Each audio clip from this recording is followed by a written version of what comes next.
की एक आदत थी। उसे इंग्लिश के शब्दों को अपनी हर बात के बीच में बोलने का बड़ा शौक था, खास तौर से स्टॉप। स्टॉप मम्मी जी, ये क्या कर रही हैं? बिल्कुल स्टॉप हो जाइए। कितनी बार कहा है कि किचन में कुछ भी सामान इधर उधर करने से पहले पूछ लीजिए। अरे क्या स्टॉप स्टॉप करती रहती है। तेरा बस चले तो पूरी दुनिया स्टॉप करा दे। और हाँ, सामान इधर उधर नहीं, मैं बस ये देख रही थी कि चीनी कहाँ है। चाय पीने की तलब थी।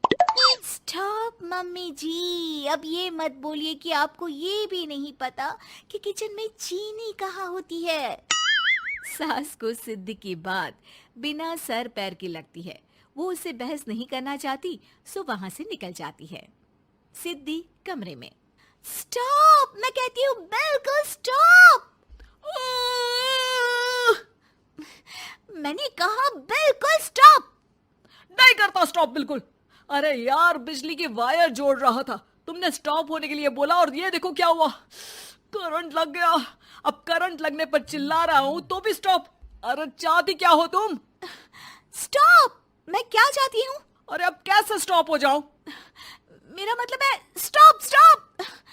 सिद्धि फिर चली जाती है सब्जी वाले के पास। भैया, वो बैंगन किलो और आलू 5 किलो। Stop stop. काफी देर होने के बाद भी सिद्धि को उसका सामान नहीं मिलता। क्या है भैया, कब से बोल रही हूँ, आलू 5 किलो, बैंगन 2 किलो, फिर दे क्यों नहीं दे रहे हो? भैया स्टॉप। बहन जी, मैं तो 2 मिनट में तोल दूं, लेकिन आप ही तो बोल रही हैं स्टॉप। अब इतनी तो अंग्रेजी हम भी जानते हैं ना कि स्टॉप का मतलब होता है कि रुक जाओ, तो रुक गए भाई। अरे यार, क्या लोग हैं। स्टॉप। अरे तोलो तोलो चलो। किसी तरह सामान लेकर सिद्धि घर आती है, जहां वो देखती है कि ढेर सारे मेहमान बैठे होते हैं। सिद्धि आते ही जोर से चिल्लाती है, स्टॉप! आप यहाँ सब कैसे? अरे अब कैसे स्टॉप हो जावे बहू, जितना आना था आ गए हम। अब हाँ बैठिए ना। सासू माँ, आप बात करिए, मैं चाय बनाकर ला रही हूँ। सभी बात करने में लग जाते हैं कि तभी सिद्धि किचन से निकल कर आ जाती है। Stop stop. अरे क्या खाएंगे आप लोग? पकौड़ी बना दूं या चीला, या फिर इडली बना दूं? अरे जो मर्जी बना दो, बस ले आओ जल्दी से बहू, इन लोगों को निकलना है, कोई जरूरी बात करने आए हैं। अच्छा अच्छा स्टॉप। सिद्धि स्टॉप वाला अपना तकिया कलाम बोलकर निकल जाती है, लेकिन थोड़ी देर बाद जब वो कमरे में चाय नाश्ते के साथ आती है तो जरूरी बात हो गई आप लोगों की, या मेरे डर से शांत हो गए कि चुप हो जाओ, सिद्धि आ गई है। बोलिए ना। बस जैसे ही सिद्धि ने कहा बोलिए ना, घर में चकर पकर की आवाज गूंजने लगती है। अरे तुम स्टॉप क्या बोल कर गई, सभी शांत हो गए, अब बात शुरू करेंगे। हाँ भाई, बहू तुम वो स्टॉप बोल कर गई तो हम लोगों को लगा कि शायद तुम भी सुनना चाहती हो कि हम लोग क्या बात कर रहे हैं। फिर जो मेहमानों की बात शुरू होती है वो घंटों बीत जाते हैं, चलती ही रहती है। अरे तेरे स्टॉप के चक्कर में दोपहर हो गई, अब जाकर सबके लिए जा खाना बना कर लिया। तभी स्टॉप नहीं बोला होता तो अब तक बात खत्म हो चुकी होती। बेचारी सिद्धि करती भी क्या, खुद के स्टॉप बोलने की आदत से खुद ही परेशानी मोल लेती है। आप लोग खाना खाकर जाइए, हाँ मैं जा रही हूँ बनाने। मम्मी जी, लेकिन स्टॉप, मैं ना खाना बना कर लाती हूँ। सिद्धि सबको खाना खिलाकर विदा करती है। पूरी तरह से थक चुकी सिद्धि शाम को पार्क में वॉक करने जाती है। स्टॉप यार, आज तो मैंने बहुत खा लिया, पेट लग रहा है कि फट ही जाएगा। सहेली एक जगह खड़ी होकर सिद्धि की बातें सुनती है।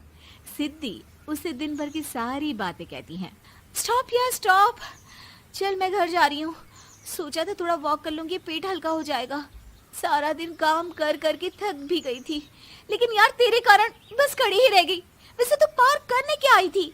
और यार बड़ी अजीब लड़की है, मैंने कितनी बार बोला कि मैं वॉक पर आई थी, लेकिन तू स्टॉप स्टॉप बोलकर रोक लेती थी मुझे। यार प्लीज अब तू जा, मैं वॉक करके ही घर जाऊंगी। ओ यार, वो स्टॉप तो मेरा तकिया कलाम है। घर के सभी लोग सिद्धि के स्टॉप से परेशान थे। वे कभी उसके बोलने पर स्टॉप हो जाते तो मुसीबत आ जाती, कभी नहीं होते तो भी मुसीबत आ जाती। अरे मैं तो इस बहू के तकिया कलाम से परेशान हो गई हूँ। अरे कोई तो उसकी ये आदत हटाए।